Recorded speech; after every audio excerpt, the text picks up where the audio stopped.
प्रभु वो देखिए, ये महाकुंभ कोई शब्द नहीं है, लेकिन इन्होंने क्योंकि महाआयोजन के लिए बहुत सारा पैसा निकालना था, इसलिए पैसे को बर्बादी करनी थी, इसलिए नाम भी इन्होंने महाआयोजन दिया और लोगों को गुमराह किया गया। 144 वर्ष बाद हो रहा है। মহাকুম্ভ আমি নাইবা বললাম, ওটা এখন মৃত্যু কুম্ভ হয়ে গেছে, মৃত্যু কুম্ভ হয়ে গেছে। कुंभ में सर जिस तरह से भीड़ बढ़ रही है, अरे तो कुंभ का क्या कोई मतलब है, फालतू है कुंभ। अरे भाई, गंगा में डुबकी लेने से गरीबी दूर होती क्या? आपको खाना मिलता पेट को? ये लोग जाकर हजारों रुपए खर्च करके कंपटीशन पे डुबकियां मार रहे हैं। बीजेपी का हर आंकड़ा फर्जी है। सुनने में आया गोरखपुर वाली खाली ट्रेन गई पूरी, और नहीं मानता वीडियो दिखा सकता हूं मैं आपको। आलिए रे आलिए, बेटा भग मत जाइयो। महाकुंभ में श्रद्धालुओं का महारिकॉर्ड, आस्था पार स्नान 66 करोड़ के पार। महाकुंभ में अब तक 65 करोड़ से अधिक श्रद्धालु पवित्र डुबकी लगा चुके हैं। कल भी लाखों श्रद्धालुओं ने संगम में स्नान किया और इस तरह से महाकुंभ में एक नया इतिहास रच गया। कुल 66 करोड़ 30 लाख श्रद्धालुओं ने स्नान किया। महाशिवरात्रि पर डुबकी लगाने के लिए महाकुंभ में उमड़ा श्रद्धालुओं का सैलाब। अब तक 64 करोड़ से ज्यादा लोगों ने लगाई डुबकी। टीवी 9 पर सबसे बड़ी कवरेज। हे राजा जी, हे राजा जी, हे राजा जी, हे राजा जी,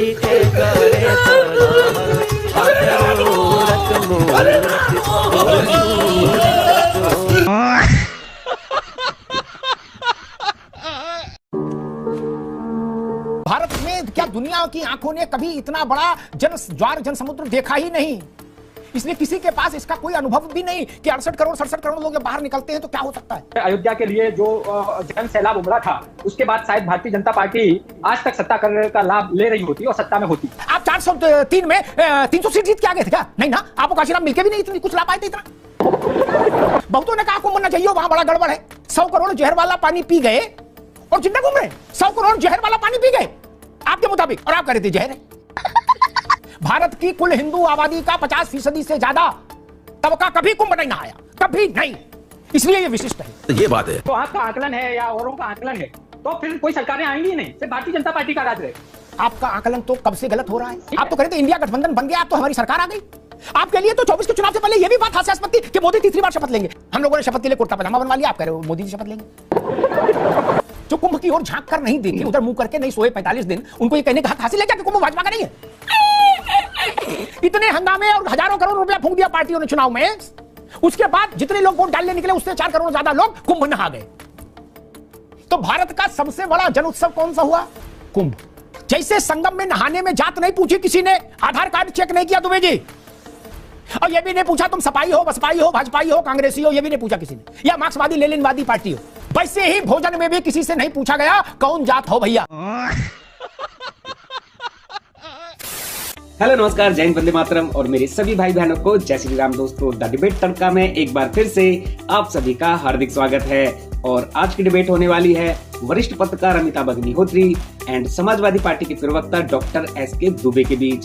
दोस्तों, सो कॉल्ड तथा कथित मोहब्बत की दुकान के वो नेता जिन्होंने महाकुंभ को बदनाम करने की पूरी कोशिश की, उन सभी नेताओं की वरिष्ठ पत्रकार अमिताभ अग्निहोत्री जी ने जिस तरीके से बैंड बजाई है वो वाकई देखने लायक है। तो दोस्तों, वीडियो बहुत मजेदार होने वाली है, एंड तक जरूर देखना। एंड हाँ दोस्तों, अगर आप चैनल पर पहली बार आए हैं या चैनल को अभी तक सब्सक्राइब नहीं किया है तो चैनल को सब्सक्राइब जरूर से कीजिएगा। तो चलिए दोस्तों, आज की मेन डिबेट स्टार्ट करते हैं। तो करना, परेशान हो गए हम लोग 2.5 साल से। चलो भाई। 67-68 करोड़ लोगों ने स्नान किया त्रिवेणी में। मानव सभ्यता के नेत्रों ने इतना बड़ा जन समुद्र, जन ज्वार कभी नहीं देखा। तमाम किस्म की विविधताओं के बाद भी कुंभ बताता है कि भारत एक है, समाज एक है। जहां राजा नहाए वहीं रंक नहाए, जहां अगला नहाए वहीं पिछड़ा नहाए, जहां पिछड़ा नहाए वहीं अगला नहाए। कुंभ पर राजनीति भी बहुत हुई और निचले स्तर की सियासत हुई। कुछ पार्टियों को लगा कि पहले उनको तकलीफ हुई ये थी कि भीड़ नहीं आ रही, बोले हमारे पास वीडियो है कि ट्रेनें खाली जा रही। फिर तकलीफ ये हो गई कि भीड़ क्यों आ रही इतनी ज्यादा। अब ऐसे विवेकवान लोगों से क्या कहा जाए। ये बड़ी अच्छी बात कही आप।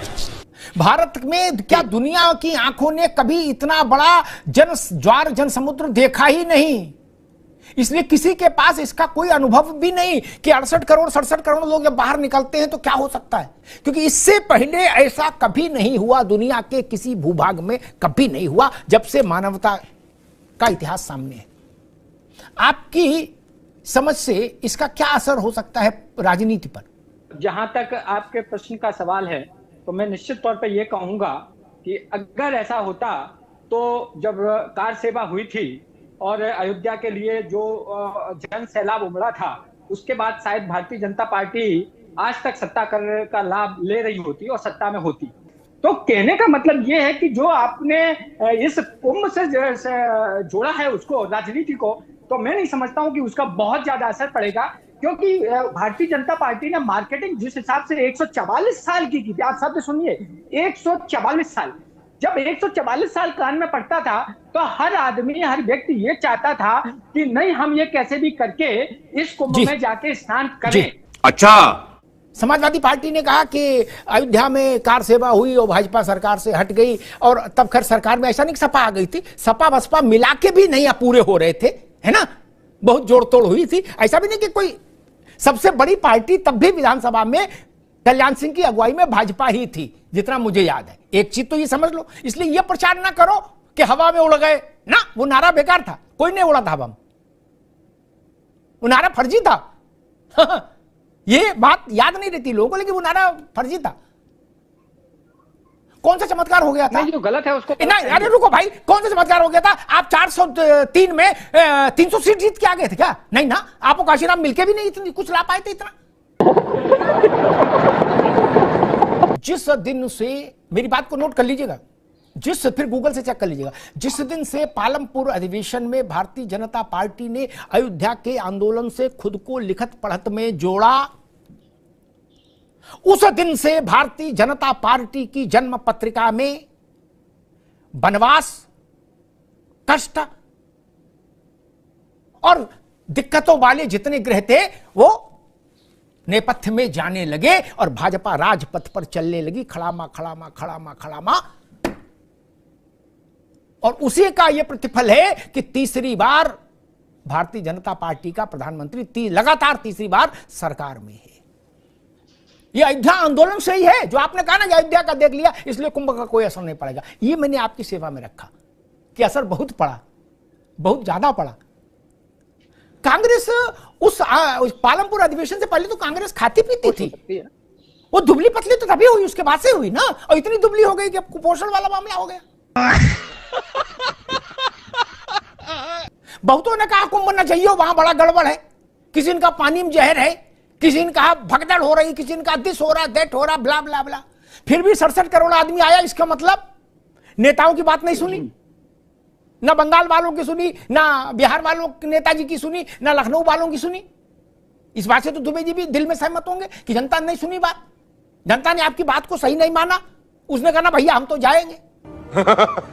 पानी मानव के लिए हानिकारक है, ये बोलने से पहले आपने नहीं सोचा कि 67 करोड़ आदमी नहा गया कुंभ, आचमन कर गया, और कई करोड़ लोग ऐसे होंगे भारत में जो कुंभ से आए, जल से नहा लिए और आचमन कर लिए, कुंभ नहीं जा पाए। सब जोड़ दो तो 100 करोड़ का आंकड़ा हो जाता है। 100 करोड़ जहर वाला पानी पी गए और जिंदा घूम रहे हैं। 100 करोड़ जहर वाला पानी पी गए आपके मुताबिक दुबे जी, और हृष्ट पुष्ट है भगवान की कृपा से। क्या पहले 3 रोटी खाते थे, अब 4 खा रहे हैं, भूख भी खुल गई, और आप कह रहे थे जहर है। दुबे जी, ये जो बार बार कहा जाता है कि कुंभ तो हमेशा होता रहा, हर्षवर्धन से शुरू है, ठीक बात है, लेकिन ये हमेशा वाला नहीं है कुंभ। क्या अब आप पूछोगे भाई फिर इसमें क्या खासियत है, तो वो बताना मेरा फर्ज है। क्या भारत की कुल आबादी का, भारत की कुल हिंदू आबादी का, भारत की कुल हिंदू आबादी का आप 50% से ज्यादा हिस्सा कुंभ न कभी नहीं नहाया, ना राजेंद्र प्रसाद जी के समय में, ना नेहरू जी के समय में, ना अंग्रेजों के समय में, ना मुगलों के समय में, ना आपके समय में। इसलिए यह कुंभ विशिष्ट है। कई लोग पूछते हैं इसमें खास क्या है, तो मैंने सोचा था कि आज 5 बजे बता ही दूंगा खास क्या है। भारत की कुल हिंदू आबादी का 50% से ज्यादा तबका कभी कुंभ नहीं नहाया, कभी नहीं। इसलिए यह विशिष्ट है। ये बात है, जिस पानी में, संगम के पानी में अडानी नहाए, अंबानी नहाए, उसी में गुड्डू मूंगफली वाला नहाया, पप्पू नाव वाला नहाया। ठीक, जिस संगम में नरेंद्र मोदी जी नहाए, दसियों मुख्यमंत्री नहाए, दसियों गवर्नर नहाए, सैकड़ों मंत्री नहाए, हजारों विधायक नहाए, उसी संगम के जल में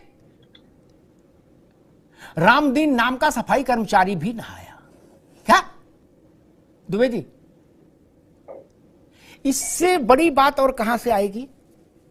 क्या आपको भी डर लग रहा है कि अब ये जो जात वाला खेल था ये पलट सकता है, कमजोर हो सकता है ये कार्ड? क्योंकि एक ही जल से अगर राजा भी नहाया और रंक भी नहाया, जगत गुरु भी नहाए और सफाई कर्मचारी भी नहाया, जो पानी मोदी जी के ने आचमन किया वही गुड्डू ने किया, उसी जल का आचमन, और उसी से कल्पवासियों ने 45 दिन भोजन बनाया उसी जल से, जिसको आप लोग बता रहे थे कि मानव के उपयोग के लिए नहीं है। अच्छा बात नहीं है। अगर इस तरीके से जो आपका आकलन है या औरों का आकलन है तो फिर कोई सरकारें आएंगी ही नहीं, सिर्फ भारतीय जनता पार्टी का राज रहेगा। जहां तक 64 करोड़ की बात है तो महाराज, जब पहले से लेकर स्वतंत्रता से पहले और आज में जमीन आसमान का समय का अंतर हो गया। तब इतना सोशल मीडिया नहीं था, तब इतनी जानकारी लोगों को नहीं थी, चाहे वो 13 का भी कुंभ हो, तब इतनी मार्केटिंग नहीं थी। आज जो मार्केटिंग है, आज जो इलेक्ट्रॉनिक मीडिया का उपयोग है सूचना पहुंचने का, इस तरीके से लोग जब उसका उपयोग करते हैं तो निश्चित एक क्यूरियोसिटी जागृत होती है, एक जिज्ञासा होती है। आप इसको इस अन्यथा में ना लें, लेकिन अगर आप इसको इस तरीके से राजनीति में जोड़ देंगे तो बड़ा हास्यास्पद मुझे लगता है। जी दुबे जी, ठीक है। 64 करोड़ के कारण भारतीय जनता पार्टी अब युगों युगों तक सत्ता करेगी, ये आपका आकलन बिल्कुल मेरे को जी ठीक है, ठीक है दुबे जी, अपनी सुविधाएं देखेगी। ठीक है दुबे जी, ठीक है, अभी मजा आएगा ना भिड़ो। मेरा आकलन छोड़ो, आपका आकलन तो कब से गलत हो रहा है। 17 में गलत हुआ, नहीं 14 में गलत हुआ, 17 में गलत हुआ, 22 में गलत हुआ, 24 में गलत हुआ, नहीं बोले जा रहे हैं मोदी। हमारा आकलन छोड़ो, अरे हमारा, अरे भाई दो जब नहीं, जब अवसर मिला तब बता देते। आप तो कह रहे थे इंडिया गठबंधन बन गया, आप तो हमारी सरकार आ गई, मोदी तो गए, गो वेंट गॉन, ये बोल रहे थे ना।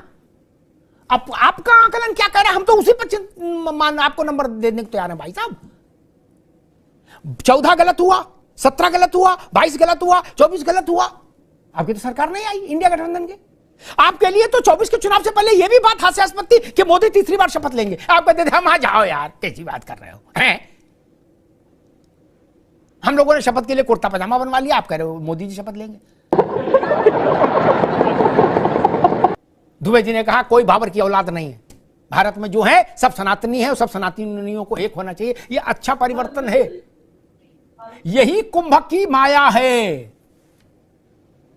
यही कुंभ का असर है मेरे भाई, यही असर है। इब्तिदाए इश्क है, रोता है क्या, आगे आगे देखिए होता है क्या। देखो हमारे भाई, जैसी बंडी ओपी सिंह ने पहनी वैसा ही कुर्ता दुबे जी ने भी निकाल लिया, बोले आओ अब करो मुकाबला। क्या ऐसा नहीं है, ऐसा अच्छी नहीं बात। अरे अब इसको खंडन करके काहे को अपना माहौल खराब करोगे, चुप स्वीकार कर लो। अच्छी बात है सनातनी हो रहे हैं, क्या खराब बात है, ठीक बात है, अच्छी बात है। अगर हो रहे सनातनी, देखो एक बार अगर रसगुल्ला खा लिया तो अब मिर्च की पकौड़ी ना खाओ, चलने दो इसी बात को। ज्यादा खंडन मंडन में करोगे तो ना इधर के रहोगे ना उधर के रहोगे। ठीक है, कह दो आज से भाई हरा कुर्ता भी कोई पहनता है, आपके यहां पहनता है ना, आप उसका हरा कुर्ता नहीं बदल सकते, तो आप कल से यही, आज से यही शुरू कर दो, इसी रंग का कुर्ता, दर्जन भर कुर्ता ले लो। जिन लोगों ने कहा कि कुंभ भाजपा का नहीं है, वो लोग कुंभ आए नहीं नहाने, जो कुंभ की ओर झांक कर नहीं देखे, उधर मुंह करके नहीं सोए 45 दिन, उनको ये कहने का हक हासिल है क्या कि कुंभ भाजपा का नहीं है? वोट का टाइम आएगा तो आप सब लोग सड़क पर होंगे। अरे वहां जाके किसी कल्पवासी की सेवा तो किए होते, और नहीं किए तो खुद ही नहा लेते, वही सेवा मान ली जाती। बात तो सही है। जितना शार्प कास्ट पोलराइजेशन कराने की कोशिश हुई लोकसभा के चुनाव में, उसकी धार को कुंभ ने कुंद कर दिया। क्योंकि ये 67-68 करोड़ लोग, इनमें भारत की हिंदू आबादी की भीतर अगड़ों को सबको भी जोड़ लें, आधों को नहीं सबको भी जोड़ लें, तो भी ये संख्या बहुत बड़ी है। इसका मतलब इसमें दलित और पिछड़े और आदिवासी सबसे ज्यादा आए। यह कुंभ का एक और सौष्ठव है। दलित, पिछड़े और आदिवासियों ने कुंभ को जीवंत कर दिया, जीवंत। यह केवल अगड़ों का कार्यक्रम होता तो 10 करोड़ 12 करोड़ में समिट गया होता, 67 करोड़ में जा रहा होता। इसलिए जो लोग ये कहते थे कि नहीं कुंभ में पिछड़ों का उपहास है, कुंभ में दलितों का उपहास है, ये अब सवर्णों का मेला है, सवर्णों का तमाशा है, उनके मुंह पर भी अलीगढ़ का ताला लग जाएगा। जितने लोग इस देश की इस 5 साल के लिए सरकार चुनने के लिए मतदान करने नहीं निकले, उससे कुछ करोड़ ज्यादा लोग कुंभ में स्नान करने निकले, कुंभ में स्नान करने निकले हैं। दुबे जी, इस ताकत को समझना होगा। मतदान के लिए कम प्रचार हुआ था, नेता लगे, अभिनेता लगे, आयोग लगा, विज्ञापन लगा, डिजिटल मीडिया, सोशल मीडिया सब लगा था ना मतदान के लिए, लगे थे ना, रैली रैला सब हुआ था। इतने हंगामे और हजारों करोड़ रुपया फूंक दिया पार्टियों ने चुनाव में। उसके बाद जितने लोग वोट डालने निकले उससे 4 करोड़ ज्यादा लोग कुंभ नहा गए। तो भारत का सबसे बड़ा जन उत्सव कौन सा हुआ? कुंभ। दुनिया का सबसे बड़ा जन उत्सव कौन सा हुआ? कुंभ। इतने लोग वोट डालने नहीं निकले, सिर पर बोरी, कंधे पर बुरिया, छोटी बोरी लेकिन मीलों चलने वाले ने कोई शिकायत नहीं की। भरे पेट वालों को शिकायत रही होगी, लेकिन गरीब ने कोई शिकायत नहीं की। उसे संगम मिल गया, वो तृप्त हो गया। आप सोचिए, संकट में, असुविधाओं में कोई व्यक्ति आएगा क्या? हम भारत के 67 करोड़ लोगों की सामूहिक प्रज्ञा पर सवाल नहीं उठाने देंगे किसी को। उससे ज्यादा विवेकवान और कोई नहीं। और एक और बड़ी बात, जो बात शायद नावेद जी ने उसकी ओर इशारा भी किया था, कुंभ में यत्र तत्र सर्वत्र अन्न क्षेत्र चले। जैसे संगम में नहाने में जात नहीं पूछी किसी ने, आधार कार्ड चेक नहीं किया दुबे जी, और यह भी नहीं पूछा तुम सपाई हो, बसपाई हो, भाजपाई हो, कांग्रेसी हो, यह भी नहीं पूछा किसी ने, या मार्क्सवादी लेनिनवादी पार्टी हो। वैसे ही भोजन में भी किसी से नहीं पूछा गया कौन जात हो भैया। आई होप डिबेट आपको जरूर पसंद आई होगी। एंड हाँ दोस्तों, वीडियो एंड तक देखने के लिए बहुत बहुत धन्यवाद। इस डिबेट के बारे में आपकी क्या राय है कमेंट करके जरूर से जाइएगा। आपसे फिर मुलाकात होगी एक और मजेदार और शानदार वीडियो के साथ। तब तक के लिए जय हिंद, जय भारत, जय श्री राम।